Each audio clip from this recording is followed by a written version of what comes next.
Hello everyone, start करते हैं exercise 11D का क्वेश्चन नंबर 9। क्वेश्चन नंबर 8 तक की वीडियो ऑलरेडी अपलोड हो चुकी है। अब हम करेंगे question number 9। So question number 9 क्या है? A reservoir in the shape of a right circular cylinder is to contain 79200 litre of water if the radius of the cylinder is 3 metre, find its height. एक reservoir है जो कि एक cylinder की shape का है जिसमें कि इतना लीटर ऑफ वाटर वो कंटेन करता है, ठीक है। और उस सिलेंडर की जो रेडियस है वो हमें ऑलरेडी गिवन है, दैट इज 3 मीटर। और हमें क्या करना है, उसकी हाइट फाइंड करनी है, ठीक है। तो देखो, हमें क्या पता है कि 1 लीटर किसके इक्वल होता है? 1000 सेंटीमीटर क्यूब के इक्वल होता है 1 लीटर। और जो हमारा 1 सेंटीमीटर क्यूब है वो किसके इक्वल होता है? 10⁻⁻⁻6 मीटर क्यूब के इक्वल होता है, ठीक है। ओके, एंड अगर हम लीटर को मीटर में चेंज करें तो 1 लीटर किसके इक्वल होता है? 10⁻⁻³ मीटर क्यूब के इक्वल होता है। अब हमें जो वॉल्यूम गिवन है वो कितना गिवन है? 79200 लीटर हमें गिवन है, ठीक है। तो इस लीटर को अगर हम मीटर में चेंज करते हैं तो हमारे पास क्या आ जाएगा? 79.2 मीटर क्यूब आ जाएगा, है ना। ओके, एंड वॉल्यूम क्या होता है सिलेंडर का? सिलेंडर का वॉल्यूम का फॉर्मूला क्या होता है? πr² होता है, ठीक है। तो यहाँ पर वॉल्यूम हमारे पास कितना है? That is 79.2। तो यहाँ पे लिखेंगे 79.2 एंड ये किसके इक्वल होगा? पाई की वैल्यू 22/7 इंटू आर, रेडियस हमें already given that is 3 and radius का स्क्वायर मतलब 3 × 3, ठीक है, इंटू में h हाइट, ठीक है। यहाँ से हमें हाइट की वैल्यू फाइंड करनी है। तो देखो किस तरीके से फाइंड करेंगे। अब यहाँ पर हम क्या करेंगे? 79.2 किसके इक्वल होगा? यहाँ पे देखो ये 7 उधर जाके इसके साथ मल्टीप्लाई हो जाएगा, है ना। तो यहाँ पे आप इस तरीके से लिख लो, ये 7 उसके साथ यहाँ पे मल्टीप्लाई हो जाएगा एंड 3 की मल्टीप्लाई 3 से करेंगे 9 एंड 9 की मल्टीप्लाई करेंगे 22 से। तो 22 की मल्टीप्लाई करते हैं 9 से तो कितना आ जाएगा? 198h आ जाएगा, ठीक है। तो ये हो जाएगा 79.2 इंटू में 7 एंड 198 यहाँ पर क्या हो रहा है? इसके साथ मल्टीप्लाई हो रहा है तो इधर आके डिवाइड हो जाएगा एंड यहाँ से हमारे पास h की वैल्यू आ जाएगी। इसको तब आप सोल्व करोगे तो आपके पास यहाँ से कितना आ जाएगा? 2.8 एंड ये किस में आएगा? मीटर में, ठीक है। तो हाइट हमारे पास क्या आ जाएगी? 2.8 मीटर। तो ये हो जाएगा 11D का क्वेश्चन नंबर 9, ठीक है। क्वेश्चन नंबर 10 है, water is pouring into cuboidal reservoir at the rate of 60 liter per minute. If the volume of reservoir is 108 meter cube, find the number of hours it will take to fill the reservoir, ठीक है। तो मतलब क्या है, एक क्यूबॉइडिकल reservoir है जिसमें कि वाटर जो है वो उस क्यूबॉइडिकल रिजर्वियर में जा रहा है, ठीक है। एंड वो किस रेट से जा रहा है, मतलब 1 मिनट में वो 60 लीटर वाटर जो है फिल हो जाता है, ठीक है। अगर उस रिजर्वियर का जो वॉल्यूम है वो 108 मीटर क्यूब है तो हमें बताने कि कितने घंटे लगेंगे उस पूरे रिजर्वियर को भरने के लिए।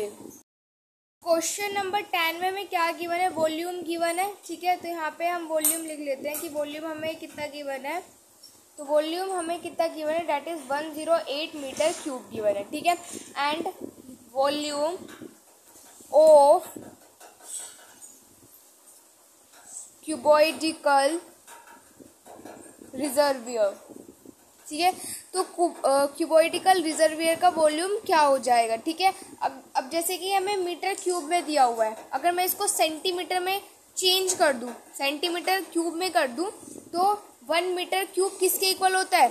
1000 के इक्वल होता है ना। तो ये कितने की 108 की मल्टीप्लाई कर देंगे 1000 से, तो 108 की यहाँ पे मल्टीप्लाई कर देंगे 1000 से तो कितना आ जाएगा? 108 एंड 3 zeros, ठीक है, ये आ जाएगा। ओके, उसके बाद हमें क्वेश्चन में क्या गिवन है?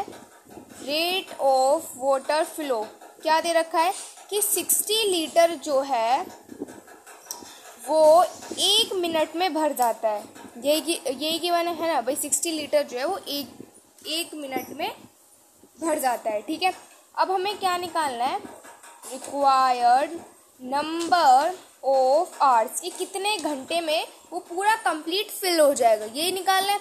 तो सिंपल, जो भी वॉल्यूम है दैट इज 108.123, ठीक है, अपॉन में हमें क्या करना है 60 × 60, है ना। अब देखो, इसको अगर हम ऐसे सोल्व करेंगे, इस वाली जीरो से ये वाली जीरो कैंसिल, इस वाली जीरो से ये वाली जीरो कैंसिल, तो यहाँ पे हमारे पास क्या आ जाएगा 1080 अपॉन में 36। ठीक है, इसको अगर फर्दर सोल्व करेंगे तो यहाँ पे कितना आ जाएगा 30 आवर्स। ठीक है, तो ये क्या हो जाएगा आंसर, कि भाई 30 आवर्स में वो पूरा का पूरा जो क्यूबॉइडिकल रिजर्वियर है वो फिल हो जाएगा। क्वेश्चन नंबर 11 है, the ratio of the volume and curve surface area of a cylinder is. यहाँ पे हमें क्या बताना है, वॉल्यूम और curve surface area of cylinder का रेशियो बताना है। ठीक है, तो देखो कैसे फाइंड करेंगे, बहुत इजी है। सबसे पहले कि वॉल्यूम क्या होता है, सिलेंडर का वॉल्यूम का फॉर्मूला क्या होता है, πr² होता है, एंड कर्व सरफेस एरिया का क्या होता है 2πrh होता है। तो वॉल्यूम का क्या होता है, वॉल्यूम ऑफ सिलेंडर क्या होता है πr² होता है, and curve surface area of cylinder क्या होता है 2πrh होता है, यही होता है।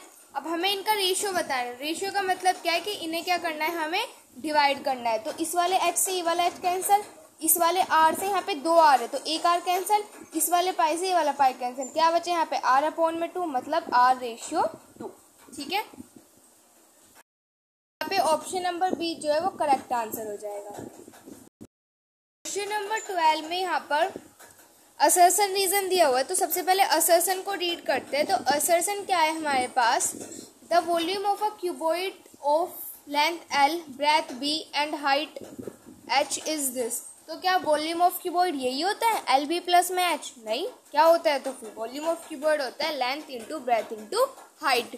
तो इसका मतलब है असर्शन तो यहाँ पे गलत है, क्योंकि फॉर्मूला ही गलत दे रखा है। इसकी जगह क्या होना चाहिए था, length into breadth into height.